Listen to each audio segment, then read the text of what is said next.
सभी को आज की क्लास में। जैसा कि हम लोग इतिहास पढ़ रहे थे और इतिहास में कल बंगाल के पाल वंश के बारे में हम लोगों ने पढ़ा था और उनमें कई सारे शासकों को हम लोगों ने पढ़ा। ठीक है, आज जिनको पढ़ना है वह है बंगाल के सेन वंश। बंगाल के सेन वंश।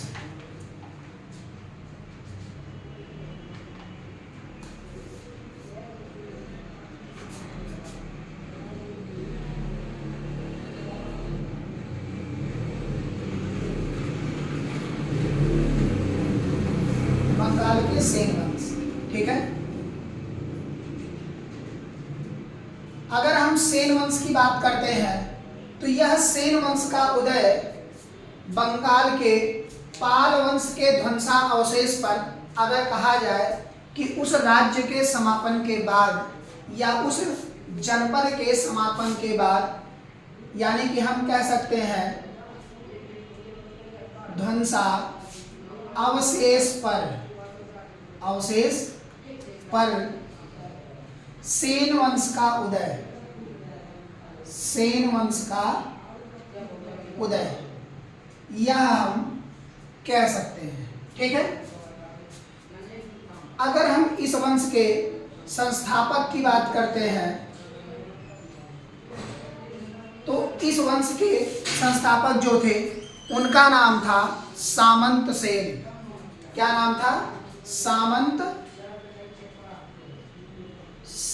सेन। इनके क्षेत्र विस्तार या हम कहें कि तात्कालिक इनका जो साम्राज्य था वह किस उद्देश्य के साथ इनका प्रादुर्भाव हुआ या विकास हुआ, तो यह लखनौतिया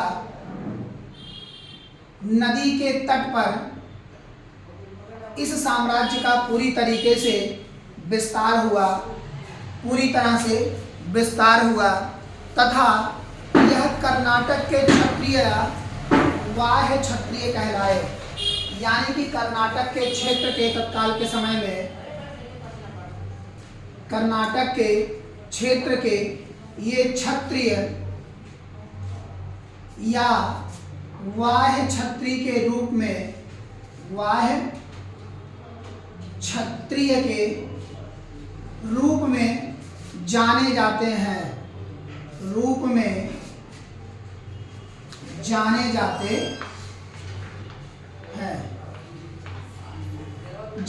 हैं। ठीक है, यानी कि क्षत्रिय या वाह्य क्षत्रिय के रूप में यह पूरी तरह से जाने जाते हैं। ठीक है, पाल वंश के बाद अगर कहें तो सेन वंश का, यानी कि ध्वंसा अवशेष पर सेन वंश का उदय।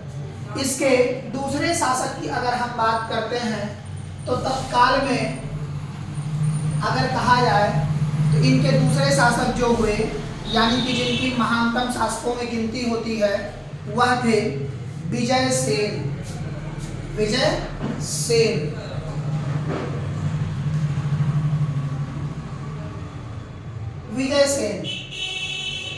दूसरे शासक थे। विजय सेन की अगर हम इनके कार्यकाल की बात करते हैं तो कार्यकाल 1095 से लेकर के 1158 ईस्वी तक रहा। 1095 से लेकर 1158 ईस्वी तक रहा। 58 एडी तक इनका पूरा कार्यकाल रहा, जिनके कारण इनका पूरा क्षेत्र विस्तार हुआ।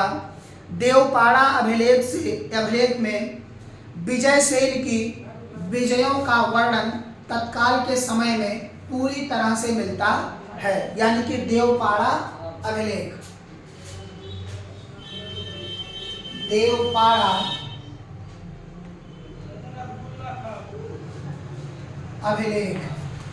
इसी देवपाड़ा अभिलेख से विजय सेन के जितने भी युद्ध हुए उनकी विजय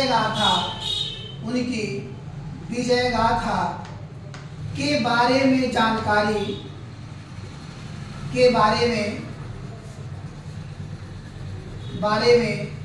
जानकारी प्राप्त होती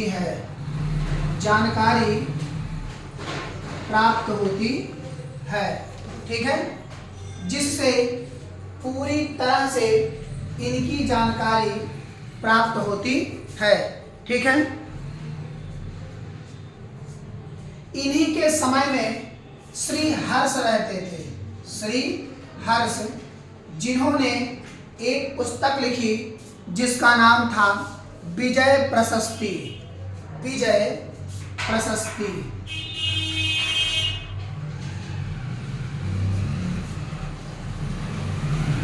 विजय प्रशस्ति की रचना, विजय प्रशस्ति की रचना इन्होंने की, विजय प्रशस्ति की रचना इन्होंने की, जिनमें विजय सेन के वीर गाथा काल की जानकारी प्राप्त होती है। विजयपुरी तथा विक्रमपुर नामक दो राजधानियां इन्होंने अपने समय में स्थापित किया। यानी कि अगर इनकी हम राजधानी की बात करते हैं तो इन्होंने दो राजधानी बनाया। पहला जिसको बनाया उसका नाम था विक्रमपुरी, विक्रमपुरी,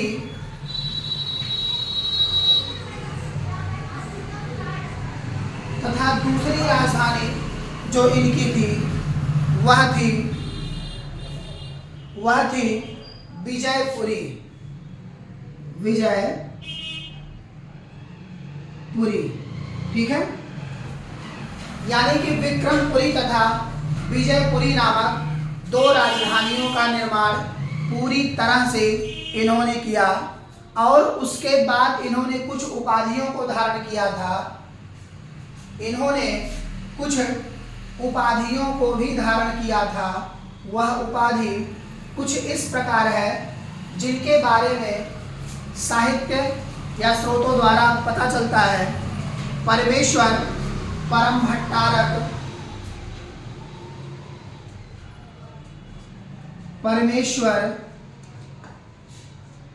परम भट्टारक, परम भट्टारक तथा महाराजाधिराज की उपाधि इन्होंने धारण किया था।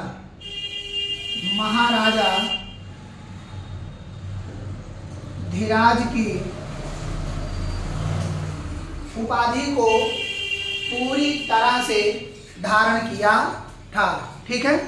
इसके बाद जो इसके अगले शासक आते हैं, यानी कि अगर हम इस सेन वंश के अगले शासक की बात करते हैं तो वह थे बल्लभ सेन। बल्लभ सेन, बल्लभ सेन का इतिहास में काफी नाम है क्योंकि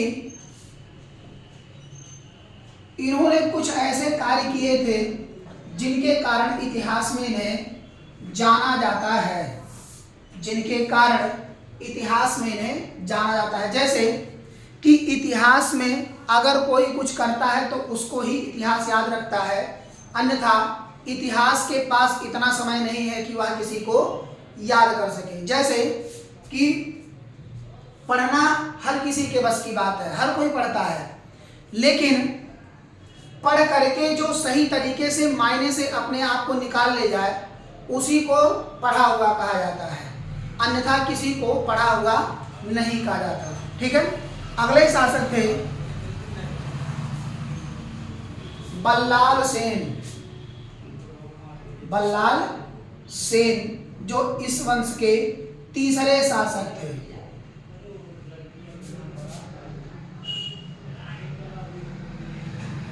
बल्लाल सेन, ठीक है। इनके अगर हम कार्यकाल की बात करते हैं, इनका कार्यकाल 1158 से लेकर के 1178 तक रहा। 1158 से लेकर 1178 एडी तक इनका पूरी तरह से कार्यकाल रहा, पूरी तरह से इनका कार्यकाल रहा। इन्हीं के समय की अगर हम बात करें तो यह एक ऐसा शासक था यह एक ऐसा शासक था जहां पर विद्वानों को संरक्षण प्रदान था, यानी कि इनके समय में विद्वान काफी ज्यादा इनके साम्राज्य में रहते थे। ठीक है। भल्लाल सेन द्वारा 2 ग्रंथ रचित किया गया, यानी कि इन्होंने 2 ग्रंथ की रचना की, क्योंकि यह बहुत ही प्रिय शासकों के रूप में जाना जाता था। ठीक है। पहला था दान सागर तथा दूसरा अद्भुत सागर।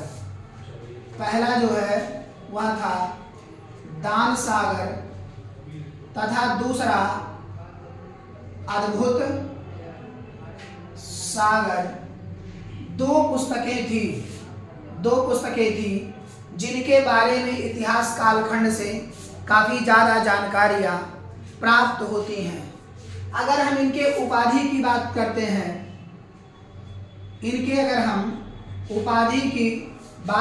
हैं, तो इनकी सबसे पहली उपाधि थी परम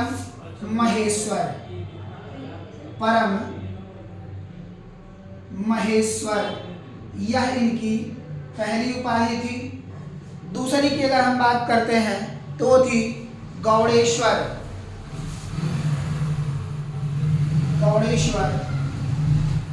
तथा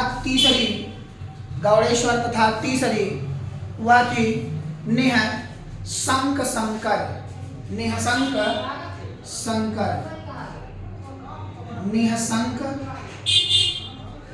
शंकर। यह इनकी उपाधियां थी। ठीक है। तत्काल के समय में अगर हम बात करें तो इनके बाद, यानी कि भल्लाल सेन के बाद सेन वंश का अगला शासक लक्ष्मण सेन बना। कौन बना? लक्ष्मण सेन।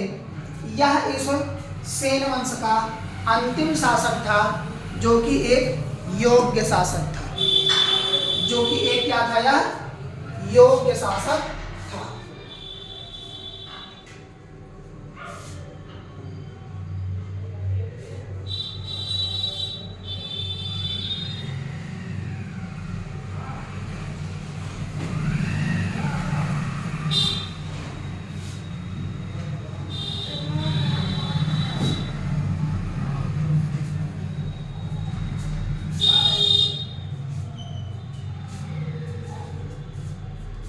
अगले जो शासक वह है लक्ष्मण सेन।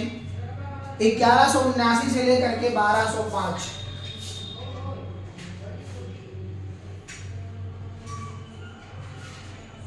लक्ष्मण सेन 1179 से लेकर 1205 एडी तक इनका कार्यकाल रहा।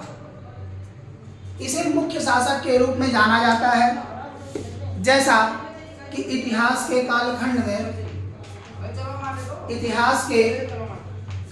में अगर हम इनकी बात करते हैं, जैसे कि नई राजधानी इन्होंने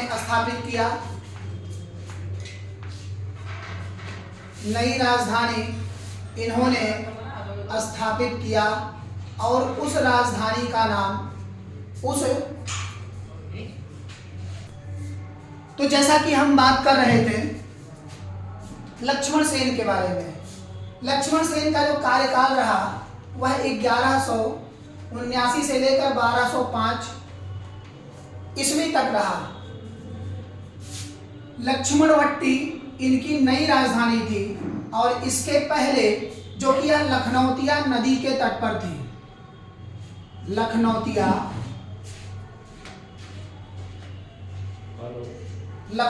नदी के राजधानी थी, यानी कि राजधानी वही जिसको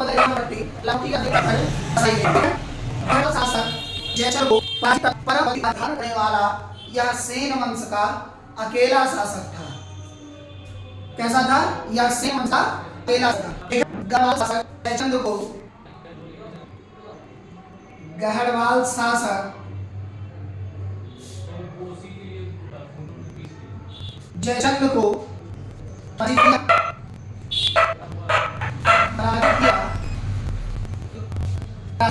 तथा की उपाधि धारण की,